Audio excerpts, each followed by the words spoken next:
de produits prohibés ont été saisis par la direction régionale du commerce de San Pedro sur le marché de Fresco. Cette direction régionale a décidé de détruire ces produits. Une caravane d'information et de sensibilisation de l'ONG Bien-être des albinos sillonne actuellement le pays. Elle est à Bouaké. Cette caravane invite les populations à changer de comportement vis-à-vis des albinos.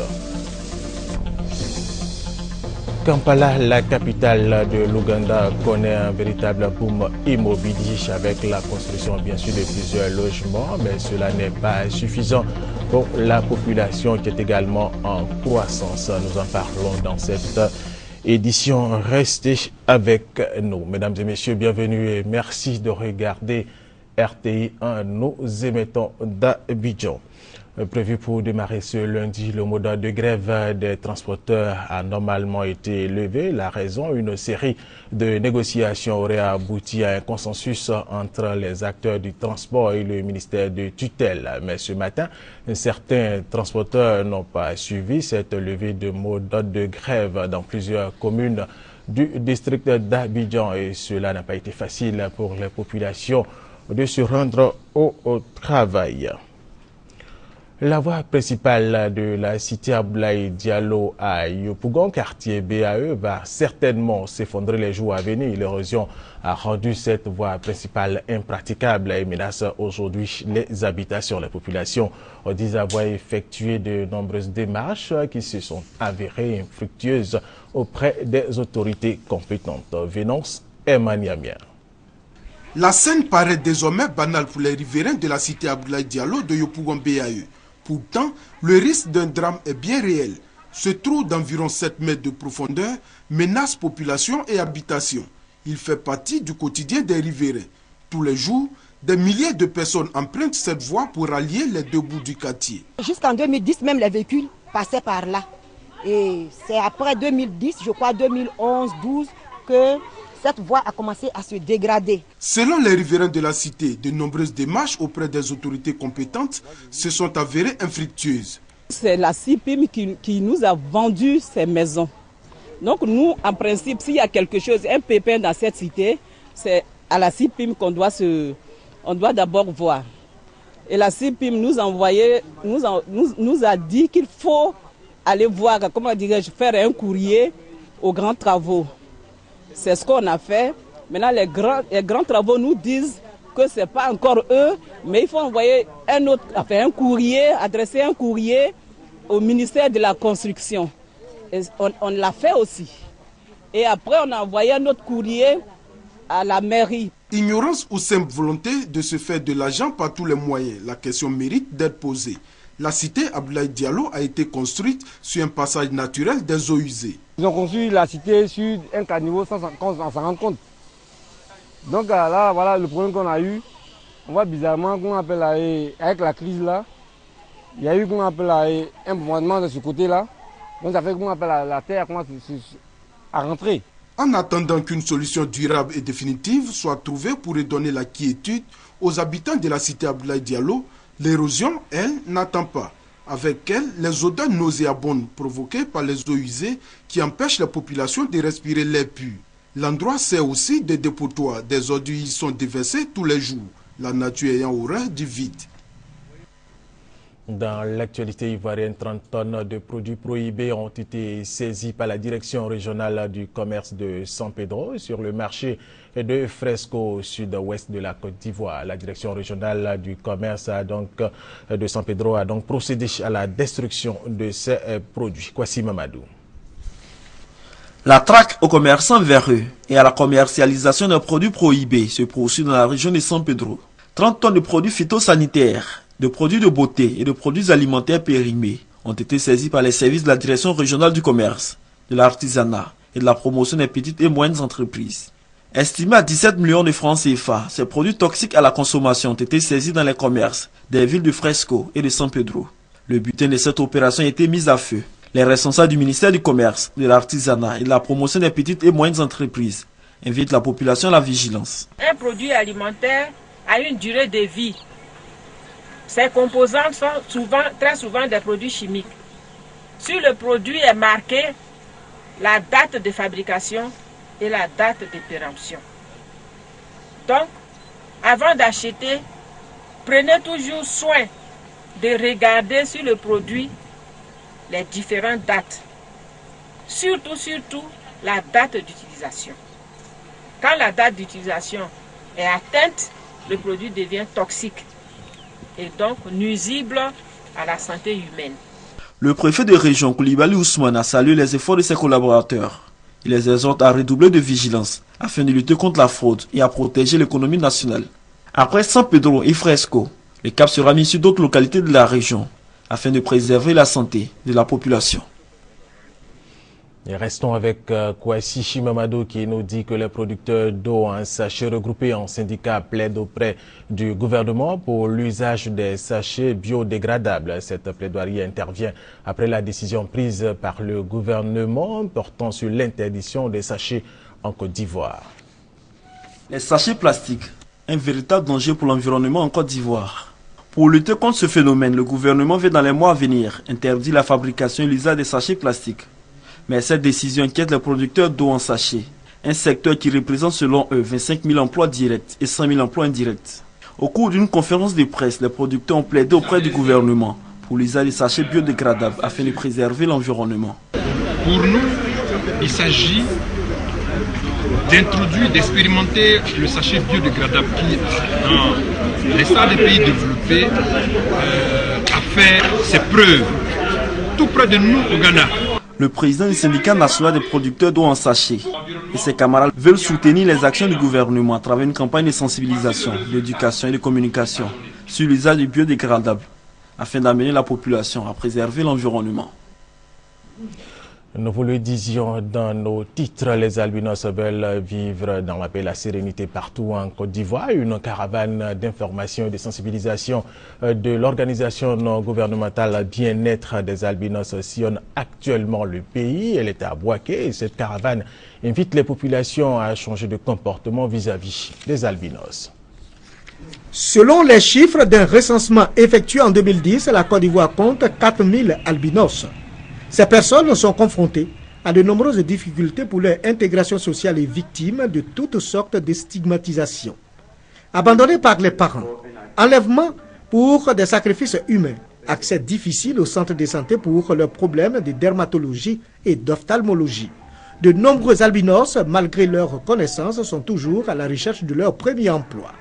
Pour lutter contre cette discrimination, l'ONG Bien-être des albinos de Côte d'Ivoire, Bedassi, a initié une caravane de sensibilisation sur l'albinisme sur l'étendue du territoire national.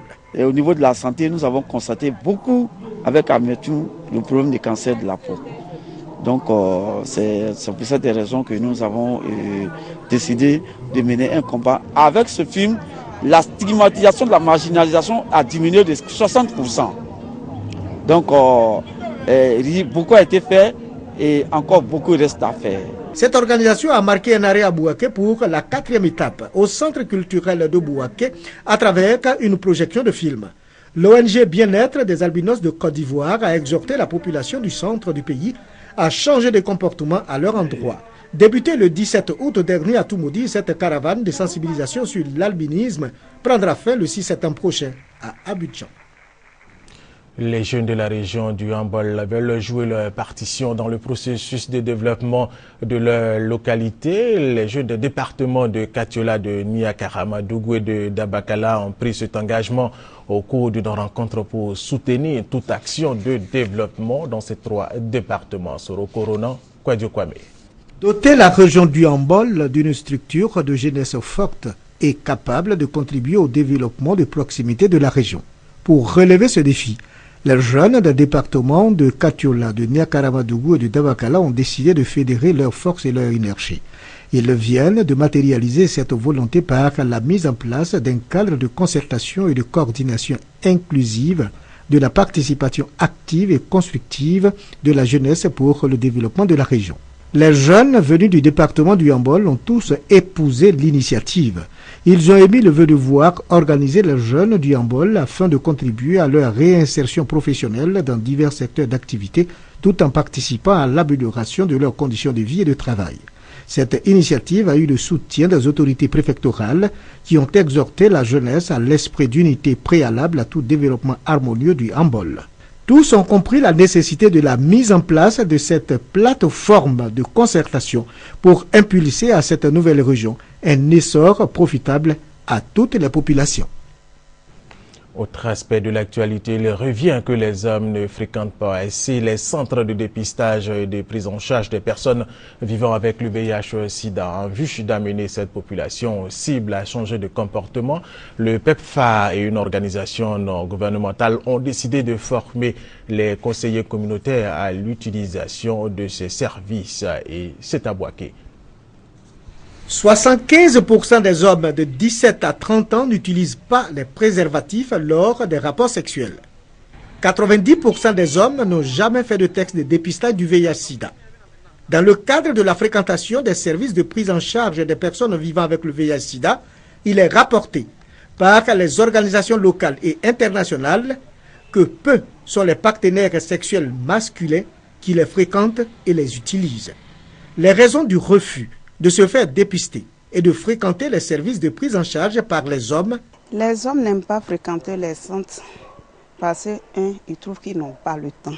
L'homme, il se croit fort, il ne tombe pas malade. Ou bien le VIH, c'est l'affaire de la femme, ce n'est pas l'affaire de l'homme. Donc, il peut refuser de venir se faire dépister. Pour soutenir les activités de santé intégrant l'engagement des hommes dans l'utilisation des services de santé, le HIA, avec l'appui financier du PEPFAR, vient d'initier un atelier de formation. 20 conseillers communautaires ont bénéficié de renforcement des capacités dans ce domaine.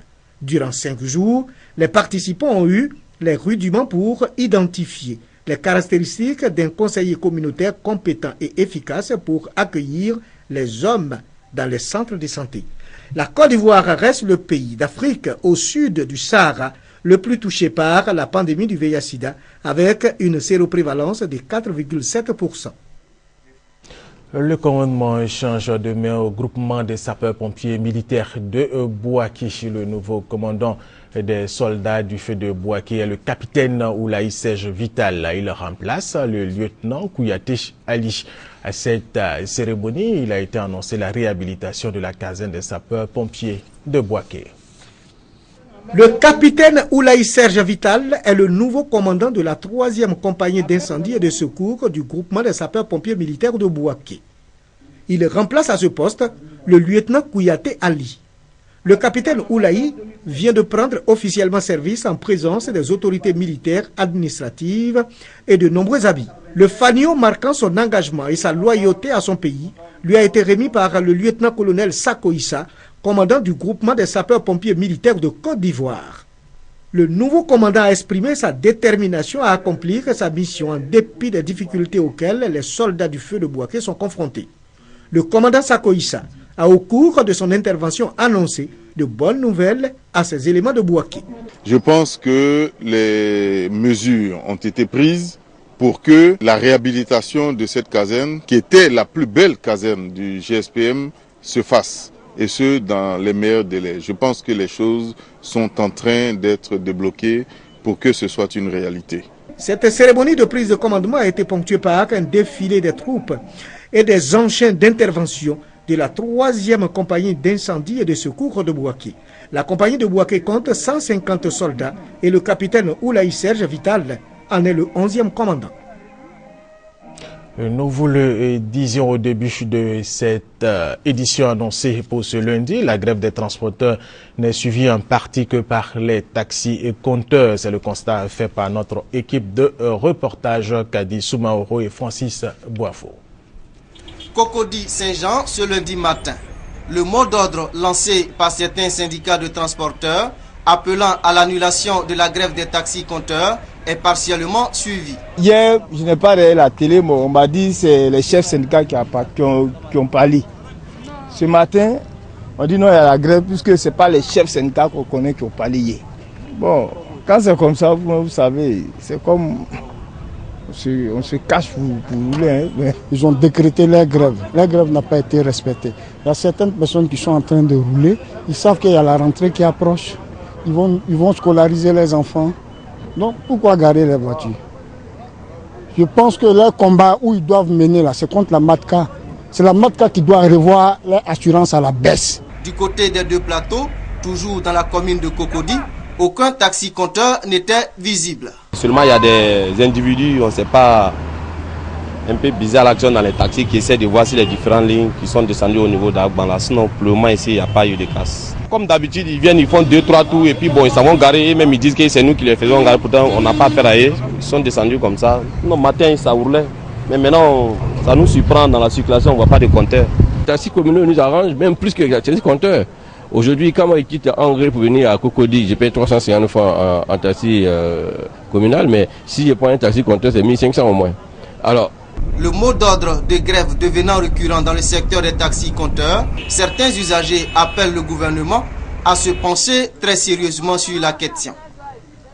Et tout à fait autre chose, le mouvement chrétien dénommé Ambassade chrétienne internationale de Jérusalem s'installe officiellement en Côte d'Ivoire. Une cérémonie de lancement de ses activités s'est tenue hier à l'hôtel du district au Plateau. Les membres de cette organisation entendent par ailleurs contribuer au processus de réconciliation nationale. Serge Dongomé, Francis Boifo. L'un des objectifs majeurs de l'ambassade chrétienne internationale de Jérusalem, le renforcement des actions d'entrepreneuriat et de cohésion sociale en Côte d'Ivoire. Né en Israël il y a plus de 40 ans, le mouvement chrétien veut contribuer au développement du pays. Au sein de l'organisation internationale, nous avons de grands hommes d'affaires, des industriels, des promoteurs de projets et qui sont prêts à appuyer la Côte d'Ivoire. On va avoir des actions dans le cadre de l'agriculture, nous allons avoir des actions dans le cadre de l'accompagnement, de la réhabilitation, de la promotion de la femme avec des actions diverses. Nous allons avoir aussi des actions concrètes afin de faciliter et de promouvoir la paix entre tous les Ivoiriens. Pour les leaders de la communauté chrétienne, ce mouvement est le bienvenu. Quand il faut aller dans un ensemble plus grand pour le changement dans le domaine du donner et du recevoir, nous pensons que cette venue de ces frères, de cette institution ici en Côte d'Ivoire pourrait non seulement nous mettre encore plus ensemble et avoir une vision de travail pour une grande production. Fondée à Jérusalem dans les années 50 par le juif chrétien Jungen Duller, l'ambassade chrétienne internationale de Jérusalem est présente dans plus de 30 pays du monde. La MINUSMA, la mission des Nations Unies pour la stabilisation au Mali, doit-elle continuer son mandat? Quelles sont aujourd'hui ses missions après les présidentielles qui se sont déroulées de façon transparente et ont abouti à l'élection d'un président reconnu par tous les Maliens, y compris ceux du MNLA? Regardez. Pour aider le Mali à rétablir sa souveraineté sur son territoire et en particulier dans le nord, la MINUSMA, la mission multidimensionnelle intégrée des Nations Unies pour la stabilisation du Mali, comprend 11 200 membres, personnel militaire et 1400 policiers. Si beaucoup de Maliens ont applaudi l'opération française qui a stoppé l'offensive islamiste, beaucoup s'interrogent sur la durée de la mission des Nations Unies. Nous ne voulons pas que la MINUSMA continue sous sa forme actuelle. C'est ineffectif. C'est budgétivore pour les Nations Unies, mais surtout, ce n'est pas bon pour la population malienne. La sécurité n'est pas encore totale, le risque de pénétration des rebelles est toujours possible. Pour l'instant, seul un bataillon de pointe de l'armée malienne est opérationnel dans 3 villes du nord sous contrôle de soldats français. Pour la population, la présence de nombreux soldats étrangers n'est pas souhaitable trop longtemps. Il n'est pas souhaitable que les étrangers restent ici pour une longue durée, car tous les militaires, tous les soldats de différents pays peuvent apporter beaucoup de problèmes. Au niveau logistique, la mission des Nations Unies est réduite et à court de ressources. Pas d'hélicoptères et seulement 4 avions, dont 2 prêtés par l'Allemagne. Peu de moyens logistiques pour surveiller et parcourir de longues distances. Bien entendu, l'action des Nations Unies a des limites. Des limites en termes de matériel, des limites en termes de ressources humaines, des limites en termes de support logistique, mais je pense qu'à long terme et avec le soutien de la communauté internationale, nous arriverons à surmonter tous ces problèmes. Si le président élu, Ibrahim Boubacar Keïta, a peu parlé de cela en public lors de sa campagne électorale, il a insisté sur la nécessité de se préparer au départ des militaires de la MINUSMA à un moment donné. En République démocratique du Congo, les autorités ont décidé de faciliter l'entrepreneuriat. Elles ont mis en place un guichet unique. Ce guichet facilite la création d'entreprises. Représentante de l'entreprise Afrigold, est venue déposer son dossier auprès de la nouvelle structure lancée depuis 4 mois par les autorités congolaises. C'est d'abord un guichet unique qui favorise la création des entreprises.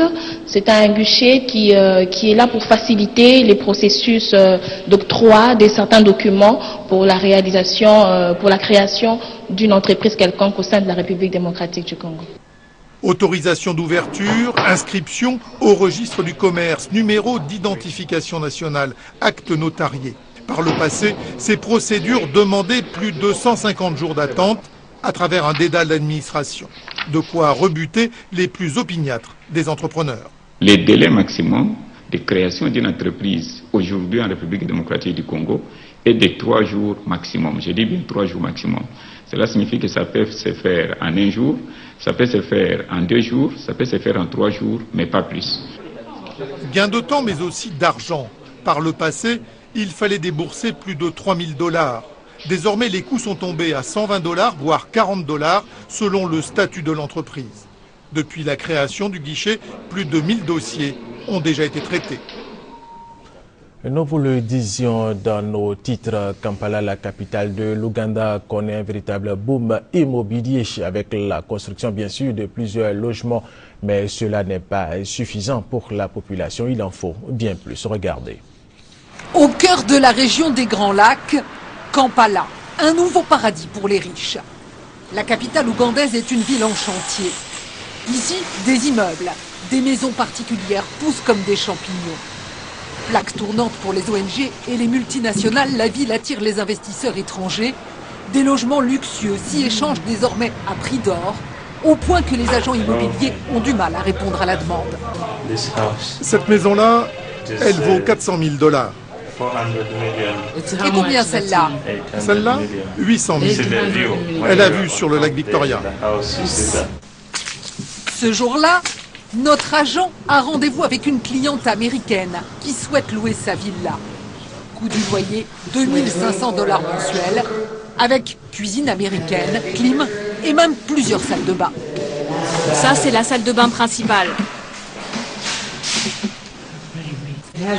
Et il y a une maison pour le gardien et le personnel. Elle a 2 chambres, sa propre cuisine et la buanderie. À ce prix-là, le locataire sera trié sur le volet.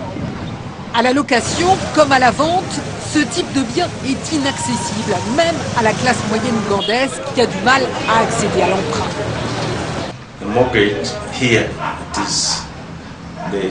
Ici, les taux d'intérêt pour les prêts immobiliers sont extrêmement élevés. Si vous empruntez l'équivalent de $80 000, ça vous coûtera plus de $4000. Et voilà l'envers du décor. Du haut des terrasses de ces luxueuses villas, des familles pauvres s'entassent dans des quartiers insalubres, souvent sans eau courante. Cette spéculation pénalise aussi des familles aux revenus moyens. Des Ougandais qui y voient tout de même un avantage. Ce boom de l'immobilier est créateur d'emplois. Quelques informations brèves sur le continent, en Afrique du Sud, en Tunisie, en Égypte. Et commençons par l'Égypte, où les procès de l'ex-président Hosni Moubarak et des frères musulmans sont ajournés. Le procès des 3 dirigeants des frères musulmans aura lieu le 29 octobre. Quant à Hosni Moubarak, son procès est reporté au 14 septembre. Assis et non plus allongé, Hosni Moubarak est apparu dimanche dans le box des accusés du tribunal du Caire en Égypte.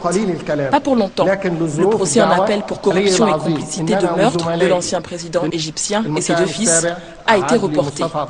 Tout comme le procès de 3 responsables des frères musulmans. Malgré toutes les mesures de sécurité mises en place devant le tribunal, les 3 accusés n'ont pas été présentés à l'audience pour éviter tout rassemblement de partisans ou d'adversaires. En Tunisie, ces milliers de manifestants se donnent une semaine pour faire partir le gouvernement dirigé par les islamistes du parti Ennahda. Depuis l'assassinat du député d'opposition Mohamed Brahmi fin juillet, le pays est de nouveau dans l'impasse politique. L'opposition réclame la mise en place d'un nouveau gouvernement apolitique, ce que refuse Enarda. La médiation du puissant syndicat UGTT n'a pas encore permis d'aboutir à un consensus. En Afrique du Sud, les mineurs voient rouge et lancent un ultimatum au patronat dans les rues de Johannesburg. Le principal syndicat des mineurs d'Afrique du Sud réclame une hausse de 60% des salaires dans le secteur de l'or. Les employeurs ont 7 jours pour satisfaire cette revendication sous peine de grande grève. Aux dernières négociations salariales, les compagnies minières ne proposaient que 6% de hausse. La communauté internationale se dit de plus en plus convaincue que le régime de Bachar al-Assad est responsable d'une attaque présumée aux armes chimiques menée dans la région de Damas. Les États-Unis d'Amérique étudient plusieurs options militaires pour faire face à la menace du régime syrien, même si celui-ci a autorisé hier dimanche les experts de l'ONU à se rendre à Damas pour enquêter. Médecins sans frontières est la première organisation considérée comme indépendante à confirmer l'utilisation de gaz toxiques au cours des bombardements de mercredi dans la banlieue de Damas. MSF ne s'est pas rendu sur place, mais l'ONG est en contact direct avec les médecins des hôpitaux ayant reçu des victimes. Ce que nous pouvons dire, c'est qu'un nombre important de patients, un nombre très important de patients, se sont présentés dans les 3 heures qui ont suivi avec des symptômes neurotoxiques, et cela n'est pas normal. L'organisation humanitaire compte 355 victimes des gaz, mais ne se prononce pas sur les auteurs de ces atrocités. En Syrie, le gouvernement et les rebelles s'accusent mutuellement. Samedi, l'armée a invité des journalistes à venir voir une cache où la rébellion est supposée avoir stocké des armes chimiques. Les images montrent surtout du matériel de protection contre les gaz et des médicaments. La télévision chinoise a également rencontré des soldats syriens légèrement intoxiqués. Ces soldats avaient des difficultés à respirer. Ils avaient les amygdales enflées et une sensation de brûlure dans les yeux. L'opposition, quant à elle, et les pays occidentaux derrière elle rendent le régime syrien responsable des attaques chimiques de mercredi. Face à ces événements qui signifient clairement que la ligne rouge fixée par Washington a été franchie, les États-Unis ont décidé de renforcer leur présence navale en Méditerranée avec l'envoi d'un 4e destroyer. Depuis Kuala Lumpur, le secrétaire d'État américain à la Défense a fait savoir que l'armée américaine était prête à agir si nécessaire. Le président Obama a demandé au département de la Défense de préparer des options pour tous les cas de figure. Nous l'avons fait. Tout va dépendre maintenant de ce que les inspecteurs de l'ONU vont trouver sur le terrain. Ce dimanche, des responsables syriens qui ont reçu la représentante de l'ONU pour le désarmement, Angela Kane, ont donné leur feu vert à des inspections immédiates sur les sites des bombardements dans la banlieue de Damas. Revenons en Côte d'Ivoire pour parler de sport. L'Afro-Basket 2013 se poursuit ici à Abidjan et parlons de la 3e et dernière journée de poule des groupes B et D. C'était hier, le Burkina Faso a été battu par le Maroc et le Congo s'est imposé face au Mali. La suite.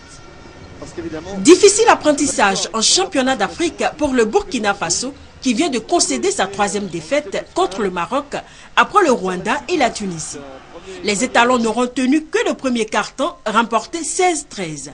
Les Marocains qui tenaient à consolider leur 2e rang dans le groupe B avec une 2e victoire ont mis les bouchées doubles pour inverser le résultat. Et à cet effet, Abdelhakim Zouita 21 points et Younes Idrissi 16 points se sont particulièrement illustrés.